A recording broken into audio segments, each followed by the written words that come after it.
નવરાત્રી આસો સુદ નવરાત્રી જે 9 દિવસ શક્તિઓના આરાધનાના દિવસો, 9 દિવસ શક્તિઓને રાજી કરવાના દિવસો, 9 દિવસ શક્તિઓના રમવાના દિવસો દીકરા. એટલે મેં મેરડીએ ગયા રવિવારે ભલે કીધું પણ આજ ફરીથી કહીશ દીકરા કે આ 9 દિવસ તમે બધાય કહેતા હશો કે માં અમારી માં રાજી થઈ જાય, અમારી કુળદેવી રાજી થઈ જાય, અમારી પેઢીની કોઈ માતા હોય એ માતા રાજી થઈ જાય, એવો કંઈક અમને ઉપાય બતાય, એવી અમને કંઈક રચના બતાય. માં કોઈ દેવના ઉપાય તો હોતા નથી પણ એવું પાવથી થોડો ઘણો પ્રભાવ અમારા ઘર પર પડે, થોડી ઘણો પ્રભાવ અમારા દેવ પર પડે. ના ના અમારો દીકરો દીકરી અમારા માટે કંઈક કરશે, આવી કંઈક ની ભાવના કે માં કંઈક બે શબ્દો અમને કે આસો સુદ નવરાત્રીમાં અમારે શું કરવું જોઈએ જેથી અમારું ઘર પવિત્ર થાય, જેથી અમારા દેવ અમારા પર અસીમ કૃપા કરે, જેથી અમારી કુળદેવી અમારા પર અસીમ કૃપા કરે દીકરા. પણ એક જ વાત કહીશ કે આ 9 દિવસ નવરાત્રીના એટલે શક્તિઓના દિવસ.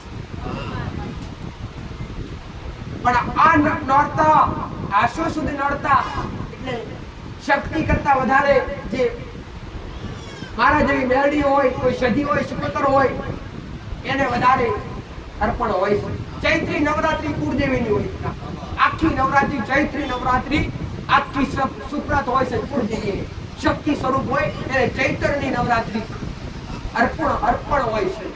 અને આ આસો સુદ નવરાત્રી કોઈ મેરડીને માનતા હોય, કોઈ શિકોતર માતાને માનતા હોય, કોઈ સધીને માનતા હોય, તો ભાઈ કોઈ જોગણીને માનતા હોય, આવી જે કઈ શક્તિ હોય, કોઈ ઝોપડી હોય, અખત ઝોપડી હોય, જે કઈ તમારી દીપો માતા હોય, જે કોઈ તમારા દેવને માનતા હોય એ દેવને રાજી કરવાના અને હારી વાત કુળદેવીને પણ રાજી કરવાના આ નવરાત્રીના 9 દિવસો. આ 9 દિવસોમાં તમારે તમારી કુળદેવી માટે, તમારા ઈષ્ટદેવ માટે, તમારી પેઢીઓના જે પ્રધાન દેવ છે, જે તમારા પેઢીઓના તમારા બાપદાદા મેલીન ગયા છે એ દેવ છે, એના માટે તમારે શું કરવું જોઈએ દીકરા કે જેથી આ 9 દિવસ ભક્તિ કરવાથી તમને 12 મહિનાનું ફળ મળે.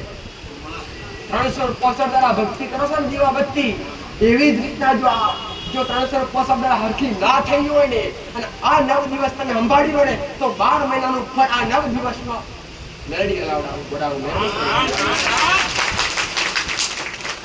નવરાત્રીના 9 દિવસ અત્યારે તો દરેકે પહેલા તો એ કહીશ દીકરા કે અત્યારે દરેકે ઠેર ઠેર જ્યાં ગરબા ગવાતા હોય, જ્યાં ચોક બંધાતા હોય તે માતાજીનો ગરબો દેખે ના વાગતો હોય દરેક ડાન્સિંગ ગરબા વાગતા હોય, જે ના શોભતું હોય એ વાગતું હોય, સાચું ખોટું ભાઈ. અને જે ના પહેરવાનું હોય દીકરીઓ પહેરતી હોય, જેની શોભા ના હોય, જે મર્યાદા ના હોય. દેવને મર્યાદા પહેલી ગમે કે દેવી શક્તિ હોય કે પછી ભગવાન હોય, માથે ઓઢવું દીકરીઓએ, અને માથે તો ઓઢવું પણ શરીરનું એક અડધું અંગ પણ દેખાય નહીં તેની જવાબદારી દીકરીઓની. આની દીકરીઓને શું કહેવાય? દીકરીઓની મર્યાદા કઈ? ઓઢણીય દીકરીઓની મર્યાદા દીકરા, ઓઢણીય દીકરીઓની મર્યાદા. અને દીકરીઓને જો કદાચ સાડી પહેરેલી હોય અને સાડીનો હાલનો તમારા પાસે હોય અને એનો ખોડો પોથરી જો આમ જેવી માતા પાસે મોગો અને હાલવા ના આવે તો જગતમાં મારા જેવી પણ આજ તો છેડા ટૂંકા થઈ ગયા, ખોડો વાળવા માટે છેડા ના મળે. કેટલી દીકરીઓ તમારી પાસે સંતાન માટે માનતા લેવા માટે આવતી હોય અને હું માતા કહેતી હોય કે દીકરા ખોડો ધરો તો આજુબાજુ ફોફો મારે, કોનાથી ખોડો ધરવો અમારે? તમે જે મોગવા આવો છે તમારી પાસે નથી, તમારે હાલવું ક્યાં દીકરા?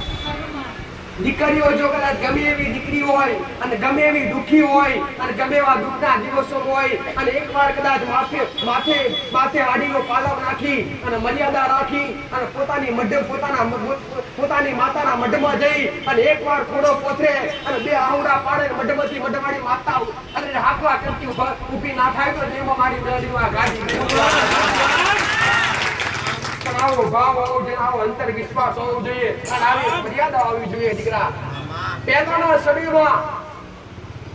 સમયમાં વડીલો કદાચ નિવેદ પોણી કરતા હોય અને માતાઓનો નિવેદ થતા હોય ને ઘોડા પટેલ તો પૈરા વાહ હોય અને લેડીઝ હોય કે દીકરીઓ હોય ને તો આગળ સીટે બેઠી હોય અને આગળ સીટે બેઠી ઘોડો ગાતી હોય અને વડીલો બેઠા મઢમાં માતાઓ તો નિવેદ કરતા હોય. અને અત્યારે દીકરીઓ માથે ઓઢક ના મળે, વસ્ત્ર ટૂંકા પહેરી અને મંદિરમાં પ્રવેશ કરે એ હમણાં માતાને કદી બહુ ગમતું નથી. ભલે સમય બદલાયો, ભલે કદાચ પટેલ સમય બદલાયો અને એ ફેશનનો જમાનો આવ્યો, પણ ફેશન આટલી બધી તો ના હોય દીકરા, આપણે મર્યાદા થઈ જાય. આ તો ગામડા વાળા બેઠા છે, પણ એમાં કદાચ કોઈ સિટી વાળું બહારથી આવ્યું તમને જોવાનું થાય આવું પહેર્યું હશે. અરે રે મર્યાદા ના હોય દીકરા, એ મર્યાદા અમને દેવને ગમતી નથી. મર્યાદા ઓઢણ પેલી મર્યાદા, સ્ત્રીનું ઓઢણ મર્યાદા, અને માથાનું ઓઢણ મર્યાદા. અને કોઈ વૃદ્ધ હોય કાં તો કોઈ દીકરા હોય ને, અને કોઈ પુરુષ હોય એમની મર્યાદા શું? માથાનું ફાર્યું એમની મર્યાદા કહેવાય દીકરા. માથે 4 રોટી બોધી અને તમારા ખભે પડીને એવું કેસરી હોય, સફેદ કે લાલ ગમે તે હોય, અને માથે 4 રોટા મારી અને માતાનો હોમ કરવા બેહે, માતાનો દીવો કરવા બેહે, અને એ ફાર્યું છેલ્લે માતાના ચરણો ઉતારે, બાકી જગતમાં ના ઉતારે. આ મર્યાદા અને આવી મર્યાદા આજે લુપ્ત થઈ ગઈ, રેણી કેણી દૂર થઈ ગઈ. એટલે તો દેવ તમારાથી દેવ દૂર નહીં થયા, તમે દેવથી દૂર થયા છો દીકરા. દેવ તો આજ પણ કળિયુગની માલિપા, આજ પણ આ મૃત્યુ લોકની અંદર આ ધરતી પર આજ પણ હૈયા છે. આવું મારું મેરડી માતાનું કહ્યું. માણસની મર્યાદા ફાર્યું કહેવાય. અને ફાર્યું ગમે એવું સમાજ ભેગો થાય ને તો કોઈના પગમાં ગમે એવું કદાચ ભૂલ થઈ હોય, અને જો કદાચ કોઈના પગમાં મેલવાનું આવી જાય તો ઘેર જે આત્મહત્યા કરી લે. કેમ કે આ ફાર્યું કોકના પગમાં મેલવું પડ્યું, એ મારી ઇજ્જત હતી, એ મારી આબરૂ હતી. અને એ માથાનું ફાર્યું કોકના પગમાં મેલવું પડે ને તો પહેલાના વડીલો કોકને નમવાનું થાય ને તો આપઘાત કરી લેતા. આ તો મર્યાદા હતી દીકરા, અને આ મર્યાદા આજ લુપ્ત થઈ ગઈ. એટલે આ દેવને આજની તમારી ભક્તિ શોભતી નથી. વોટર થઈ ગયું બધું લે. સાચું ને ખોટું? અત્યારે તો દીવામાં ઘી ના પૂરવું પડે, પાણી પાવે તો દીવો ચાલુ થાય. એવા ગોળી વાળા દીવા આવી ગયા. અત્યારે તો એવા મશીને આવી ગયા કે મોરાની જરૂર ના પડે તો આરતી કરી લે. અમુક જગ્યાએ તમે મોટી જગ્યાએ હા બહુ જ છે. સાચું ખોટું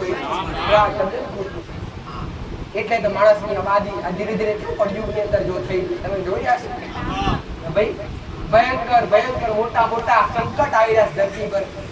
કેમ કે તમે મર્યાદા વટી અને આગળ નીકળી રહ્યા છો. હું મેલડી આવું નથી કહેતી તમને કે તમે પાછા જાઓ, ના, તમે ખૂબ આગળ જાઓ. મારો ભગવાન તમારા જીવનની અંદર પ્રગતિ કરાવે. અને આ ભણતરનો જમાનો છે તો તમારા બાળકોને ભણાવો ગણાવો. ભણતરના જમાનાની અંદર તમારા બાળકોને શિક્ષણ આપો. શિક્ષણ તો આપવું ખૂબ જરૂરી છે, પણ શિક્ષણ હારે હાર તમારા બાળકોને સંસ્કાર આપવા પણ જરૂરી છે. આવું મારું મેલડી માતા. તમારા દીકરા કે દીકરી ભણાઈ ગણાઈને વિદેશમાં મોકલી દીધા હોય, 10 વાર કે 20 વાર પછી પાછા ઘેર આવે ને એટલે કુળદેવીનું નામ હરખું લેતાય ના આવે. આવું કામનું ભણતર ભાઈ. સાચું ખોટું દીકરા? અમુક દીકરા દીકરીઓ અત્યારે વિદેશ પછી ઘેર આવે ને તો માતાજી નામનું કઈ રીતના ખબર ના પડે, આજ કેવી રીતના જોવા એ ખબર ના પડે. ભણતર તો જરૂરી છે, પણ હારે હાર ભક્તિ જરૂરી છે. હારો હાર તમારી મર્યાદા અને તમારા સંસ્કાર પણ જરૂરી છે. આવું મારું મેરડી માતાનું કહેવું છે. આ ભૂલ્યા તમે બધા જોવડાવ ફરો, બધા જોવડાવ ફરે કે માતાજી અમને જોઈએ અમારા ઘરમાં શું નડે. નડતું કાંઈ નથી. આ મર્યાદા પાછી જાળવો અને રેડી કેડી ઘરમાં કરતા શીખો અને રેડી કેડી રાખતા શીખો. અને શબ્દ તમારા મોઢે તમારી જીભના કડવા નીકળે ના એનું ધ્યાન રાખો. તમારાથી કોકનું ખોટું ના બને. ભલે જગત તમારા માટે ખોટું વિચારતી હોય, તમે કોકની નિંદા ના કરો, ભલે કોક તમારા માટે નિંદા કરે. એટલે એક શબ્દ મેં મેરડીએ કીધેલો કે જે નિંદા કરે આમાં તે તમારી નિંદા કોક કરતું હોય તો એ તમારો પાપ જોતું હોય છે. અને આ સત્ય મેરડી વારંવાર કે તમારાથી કઈ પાપ થયું હશે, તમારાથી ખરાબ થયું હશે તો જ આમારો વ્યક્તિ તમારી નિંદા કરતો હશે, બાકી એમને થાય નહીં. આ 16 દિવસ તમારી શક્તિ પ્રમાણે તમારા પિતૃઓ માટે જે તે તમે કર્યું એ મારા રામના પ્રાર્થના કરે. કદાચ મારા 2 શબ્દો સાંભળી જેને કર્યું હશે એના પિતૃ સુધી પહોંચે, એના અધૂરા કર્મ પૂરા થાય અને એમના પુત્રનો સમય પત્યો તો મોક્ષ મળે, કાં તો અધૂરો સમય હોય તેના જીવને તૃપ્તિ મળે, શાંતિ મળે અને એમના પિતૃની તમારા પર કૃપા થાય. મારા મેરડીના આ દિવસના જે હરાજ તમે તમારા પિતૃના નામ પર કર્યા છે એ વતી મારા મેરડીના આશીર્વાદ. આવતીકાલથી શરૂઆત થતી નવરાત્રિના દિવસો અને નવરાત્રીના દિવસોની અંદર જે તે તમારી શક્તિ પ્રમાણે તમારા દેવ માટે થાય તે તમારા કરવાનું છે. તમારી કુળદેવી માટે તમારી પેઢીની જો મેળાની હોય, સદી હોય, સ્કોતર હોય, તમારી જે કંઈ ખોડિયાર હોય, જે બોતર જે કંઈ પણ હોય એના નામ પણ તમારે જે કંઈ પણ તમારાથી બને એ કરવાનું છે. પટેલ પહેલા તો આવતીકાલ પ્રથમ નોરતું, અને પ્રથમ નોરતું એટલે 9 દિવસ નવરાત્રી. કેમ? પોતે પરમાત્માને જરૂર પડી 9 દિવસ નવરાત્રીનો મહત્વ શું દીકરા? પટેલ કે અયોધ્યાની અંદર જે રામચંદ્ર ભગવાને અવતાર લીધેલો, અને જ્યારે રામચંદ્ર ભગવાનને પોતે 14 વર્ષનો વનવાસ ભોગવવો પડ્યો, પોતે રામચંદ્ર ભગવાનને પોતે ઈશ્વરને 14 વર્ષનો વનવાસ ભોગવવો પડ્યો, એ દરમિયાન લંકાપતિ રાવણે ચડાઈ કરી અને સીતાનું હરણ કર્યું, અને સીતાને પામવા માટે રામ દરિયાની અંદર રામ સેતુ બનાવી અને લંકામાં ફોકસ થયા. અને લંકાની અંદર જઈ અને જોવે છે તો પછી અરે રે 2 દિવસ તો અટૂટ અરે રે રાતના દિવસ 2 દિવસ યુદ્ધ થયા, અને ત્રીજા દિવસે રોમે વિચાર્યું અરે રે સભાની અંદર અટૂટતાથી વાત થાય છે કે લક્ષ્મણ અને રામ બે હારે હારે બેઠા છે, હનુમાનજી બેઠા છે, સુગ્રીવ બેઠા છે, અને અમે વાત છે કે રાવણ જેવો યોદ્ધા આપણાથી પરાજિત નહીં થાય તો આપણે શું કરીશું? તો રોમે વિચાર કર્યો કે આ તો એક બ્રાહ્મણ છે, બ્રાહ્મણ તો છે જ, અને શંકરનો અતૂટ એક સેવક, એક ભક્ત દીકરા કે જેની પાસે ઢોલીએ પટેલ એની ઢોલીએ 14 સુરત નરેને 33 કોટી દેવતાના ઢોલીએ વધેલા હતા. એ આદિપતિ રાવણ હતો દીકરા, જેના એક હાથે શિવ શંકરને પોતે હાજર થવું પડતું. અને એવા રાવણ હારે રોમને જ્યારે લડવાનું થયું ને ત્યારે રોમે પાછો પડ્યો, અને રોમે વિચાર કર્યો કે કાલ સવારે રાવણને સંદેશો મોકલાવો કે હવે રાવણને સંદેશો મોકલાવો કે રામ જેસલી રામ જ્યારે રામનો સમય થશે, અને 4 દાડા 5 દાડા 9 દિવસ રામ યુદ્ધ મેદાનમાં નહીં આવે, આવો સંદેશો રાવણને મોકલવામાં આવ્યો દીકરા. અને 9 દિવસ રોમે કોની આરાધના કરી? શક્તિની આરાધના કરી. તમને દરેકને ખબર છે આ 9 દિવસ રોમે શક્તિની આરાધના કરી, શક્તિને પ્રસન્ન કરી. અને દીકરા 9 દિવસ રોમનું હૃદયથી એક રટણ હતું શક્તિ માટે, પોતાના ઈષ્ટદેવી માટે, શક્તિ જગદંબા માટે રટણ હતું કે રોજ સવારે એક કમળ ચડાવવાનું. રોમને નવરાત્રીના 9 દિવસ આરાધના કરીને રોજ સવારે કમળ ચડાવવાનું. એટલે 8 દિવસ પૂરા થયા, અને 9મો દિવસ આવ્યો. રાવણને ખબર પડી પટેલ કે જો આ 9મું કમળ ચડી જશે તો આ રોમ મારો રાવણનો અંત કરી નાખશે. એટલે રોમ જ્યાં તપસ્યા કરવા બેઠેલા, બાજુ કમળ પડેલું એ કમળ, અરે રે એ કમળ જ્યારે રાવણે પટેલ પોતાની રચના કરી અને કમળ લૂંટી લીધું, અને રામ જ્યારે પોતાના અરે રે ભક્તિ કરતા કરતા સમય કમળ ચડાવવાનો થયો, એટલે અરે રે કમળ ચડાવવા રોમે નજર પડી, તો અરે રોમે નજર કરી તો કમળ તો છે નહીં. તો વિચાર કર્યો કે મારી આ 9 દિવસની ભક્તિનું ફળ મને નહીં મળે, હવે મારે શું કરવું? રોમે યાદ કર્યું કે મારી મા મને કૌશલ્યા કહેતી દીકરા પટેલ કે મારો કમળ નયન છે આ રામ, મારી ભાઈ આ તારી 2 આંખો કમળ નયન છે. જ્યારે રોમે પોતાનું તીર લઈ અને કીધું મારી આંખ એક કમળ છે, તો મારી આંખ કાઢી અને શક્તિને અર્પણ કરું. જેવું બોલ આંખ પર લાયો ત્યાં તો શક્તિ હાજર થઈ, અને રોમને આશીર્વાદ આપ્યો કે જ્યાં કાલ સવારે રોમનો અંત થશે તો નવરાત્રી પટેલના 10મા દિવસે શું આવે છે ભાઈ? દશેરો આવે. દશેરા દાડે બધે ઠેઠે રાવણ મારે ના મારે, અને ખોટા બોલો તમારે શું પકડી રામ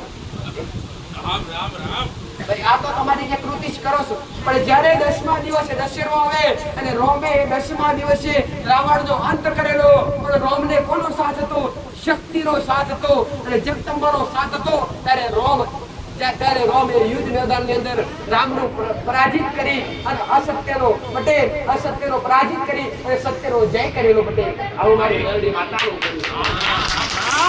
કે જો પરમાત્મા જો જાતે શક્તિની જરૂર પડતી હોય તો તમે તો ખાલી થોડા ગામના છો, અરે થોડા વર્ષોના અને થોડા દિવસના તમે માનશો પટેલ. તો તમારીથી થાય એ તમારી શક્તિ પ્રમાણે તમારી કુળદેવીની ભક્તિ કરો. તો આ 9 દિવસ આવતીકાલથી તમારે શું જાળવવું જોઈએ દીકરા? પહેલા તો તમારું જે તે જગ્યાએ મઠ હોય, નાનું મોટું મંદિર હોય, કાં તો ઘરની અંદર સેવાનું તાકવું હોય, પહેલા તો ઘરની અંદર પવિત્રતા રાખવી. આ 9 દિવસ નહીં, આમ તો 12 મહિના પવિત્ર રાખવી, પણ આ 9 દિવસ ઘરની અંદર કે 12 મહિના તમારાથી થાય તમારો ચોખ્ખા બનો. માંસ મટન દારૂ જેવું વ્યસન ઘરમાં ગાલવું નહીં દીકરા. આ 9 દિવસ જે કઈ દીકરા દીકરીઓ પૂજા પાઠ કરે પટેલ, જે કઈ દીકરા દીકરીઓ માતાજીના નામના ઉપવાસ કરે, પોતાની કુળદેવીના નામના ઉપવાસ કરે, તો આ 9 દિવસ કુળદેવીને અથવા પેઢીની જે કઈ માતા હોય, ખોડિયાર બહુચર કે સદી શિકોતર મેળવી જે કઈ પણ હોય, એ તમારી અલગ અલગ માતાઓ બેહાડેલી હોય, તો પહેલા તો આજે જો જતા હોય ને તો પોતાની કુળદેવી માટે એક ચૂંદડી, ખાસ ચૂંદડી હોય, માતાજીનો ફોટો તો દરેકના ઘેર છે. તમારી કુળદેવીનો ફોટો હોય કે ના હોય દીકરા?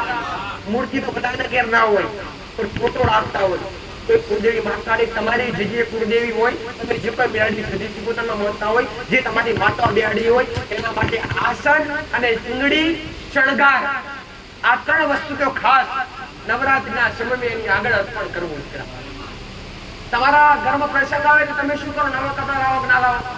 તો માતાજીનો નવો પહેલા તો ઘર ચોખ્ખું કરી, પવિત્ર કરી, અને ઘરની અંદર પટેલ કચરો પોતું કરી, અને અરે આખું ઘર સાફ કરી, અને મઢ ધોઈ નાખો, અને પછી ઘરની અંદર સોનામણી નાખો, કાં તો ગંગાજળ નાખો, અને ગંગાજળ નાખી પછી ઘરની અંદર પોતાની કુળદેવીનું જ્યાં સ્થાન હોય ત્યાં કુળદેવીની સ્થાન પર જ્યાં તમારું જૂનું આસન મેકેલું હોય, જૂનું આસન હટાવી નવું આસન પાથરી અને પોતાની કુળદેવીનો ફોટો સાફ કરી ઉપર પધરાવો.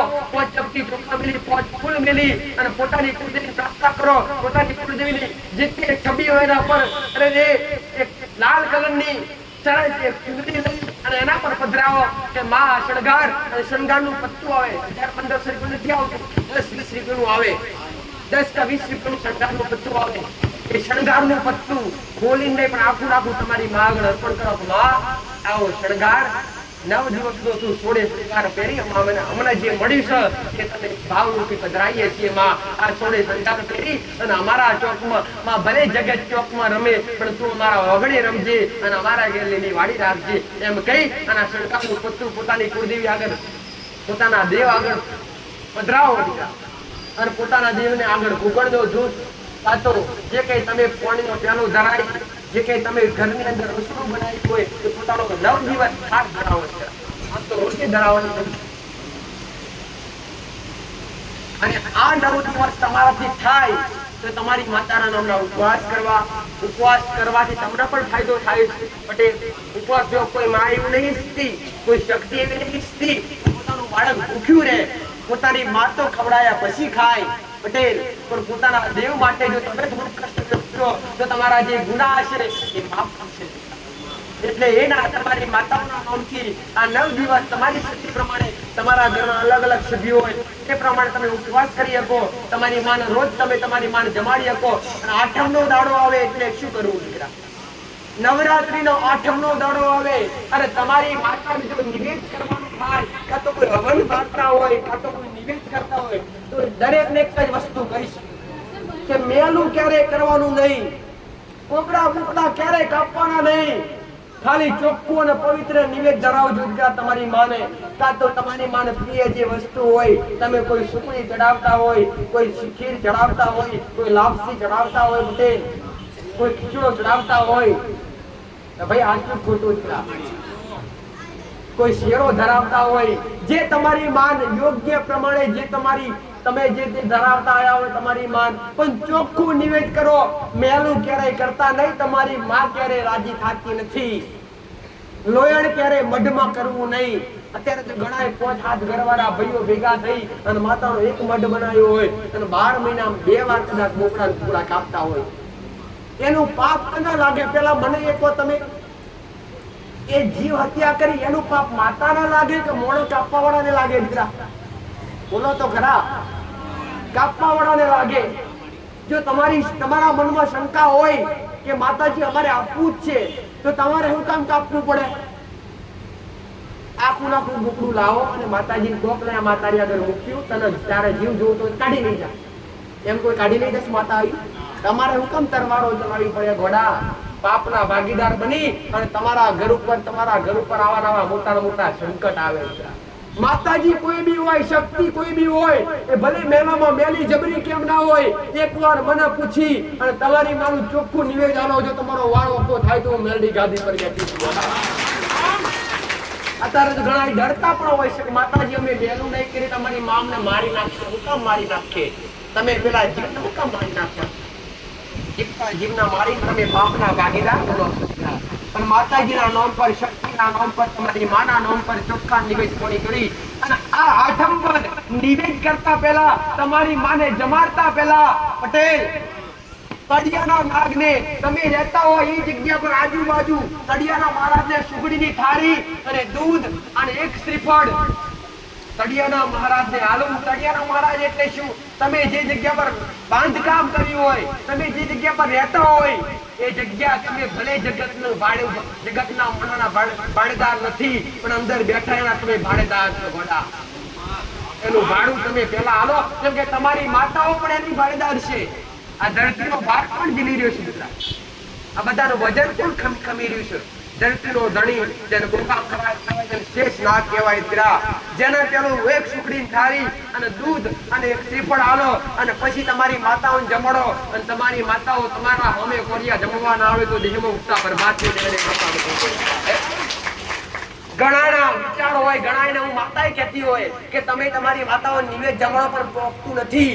એનું કારણ શું હોય? મોટામાં મોટું કે જે તળિયાના મહારાજ હોય, જે નાગ દેવતા હોય, એ નાગ દેવતાની જગ્યા પર તમે રહેતા હોય અને એની રેણી કડી મર્યાદામાં ના રહ્યા હોય અને એને ભાડું ના આવ્યું હોય અને એ સમયે તમારી માતાઓને તમે નિવેદ જમાડો બેહો ને, એટલે એ માતાઓને આવતા પહેલા એ નાગ ઉપર આવે, એ તળિયાના દેવ ઉપર આવે અને તમારા દેવ જમતા પહેલા એ જમીન જતા હોય તમારા દેવની ભાગો.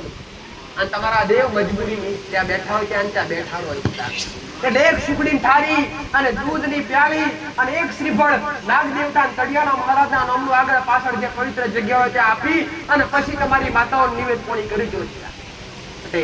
તો તમારી માતા આવું મારું કરે. 9 દિવસ તમારા ઘરની અંદર પવિત્રતા જાળવી, બ્રહ્મચર્યનું પાલન કરી અને તમારી કુળદેવી અથવા તમારા ઈષ્ટદેવની ભક્તિ કરવી. એના વગર અધૂરું. સંસાર માયા તમારી કાયમ રહેવાની દીકરા. માયા મોત તમારો કાયમ રહેવાનો દીકરા. લોભ તમારો કાયમ રહેવાનો દીકરા. પણ ગમે એવા કદાચ ધંધા પોણી કરતા હોય તો કરજો, મારી નથી, પણ જીવ ક્યાં ના રહે એનું ધ્યાન રાખજો. ભલે સેકન્ડ વાર ભક્તિ કરવા બેસો, સેકન્ડ વાર બેસજો, પણ તમારું મન લગાવજો દીકરા અંદર અને પછી તમે ઘરની બહાર થાજો. અને આ 9 દિવસ ઘર શૂન્ય રહેવાનું નહીં. 9 દિવસ ઘર શૂન્ય ના મિલાય. આમાંથી કેટલાક અખંડ જીવા કેટલા કરે ભાઈ?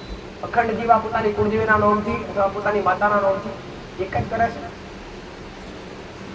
જે અખંડ જીવા કરતા એના માટે ખાસ કે અખંડ જીવા કરતા એના ઘરની અંદર એનો દ્વાર તો આ નવરાત્રીની અંદર રાતના સમયે દ્વાર બંધ રાખવાનો વાંધો નહીં, પણ ઘર હોનું મેલી અને બધા સભ્યો નીકળી ના જવાય, બધા સભ્યો જતું ના રહેવાય. જ્યાં ગરબો મિલાતો હોય અમુક એવી જગ્યા હોય ત્યાં, અને તમારી માં અને તમારે કદાચ તમારે જવું હોય રોજ સાંજે જ્યાં ગરબા ભરાતા હોય, જ્યાં ગરબા રમવા જવું હોય તો મર્યાદામાં જવું. તમારા વસ્ત્રો મર્યાદા પહેરીને જવું, તમારી રીતે તમારે રમવા જવું. પણ પેલા તમારે રમવા જતા પહેલા, ચોકમાં રમવા જતા પહેલા, ગોમના નાકે ગોમના અંદર જમવા જતા પહેલા, પટેલ તમારી કુટીનો જ્યાં દીવો બળતો હોય, તમારી માતાઓ જ્યાં બેઠેલો ત્યાં પ્રાર્થના કરી, માં ગરબે રમવા જઉં છું.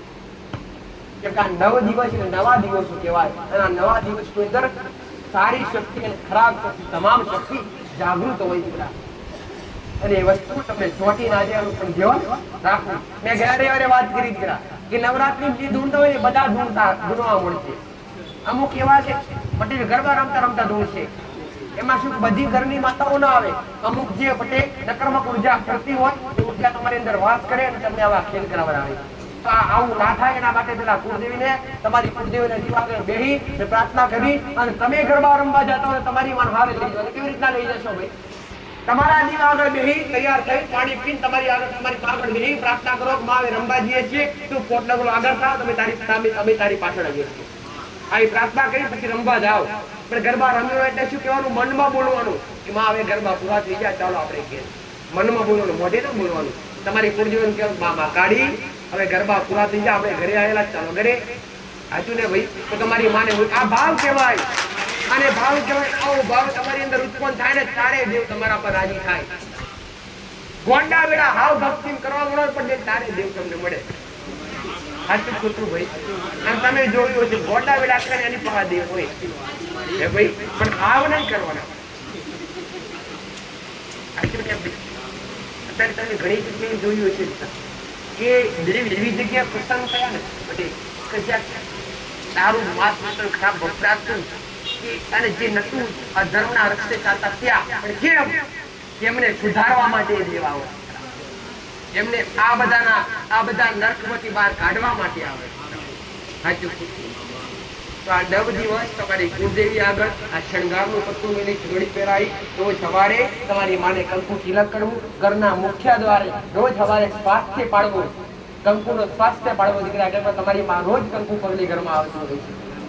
તમારી માં રોજ કંકુ પગલી ઘરમાં આવતી હશે તો મુખ્ય દ્વારે સ્વાસ્થ્ય પાડી અને તમારા શક્તિ પ્રમાણે ઉપવાસ કરવા. તમારી શક્તિ પ્રમાણે કદાચ 9 દિવસના 9 દીકરીઓ ઉપવાસ જમણ અતિ ઉત્તમ. તમારી નવદુર્ગા સમાન 9 શક્તિઓ જમાડી બરાબર સંસ્કાર. એક દીકરી ઉપવાસ હોય, બાળ રૂપમાં હોય એ શક્તિનો અંશ ગણાય સંસ્કાર.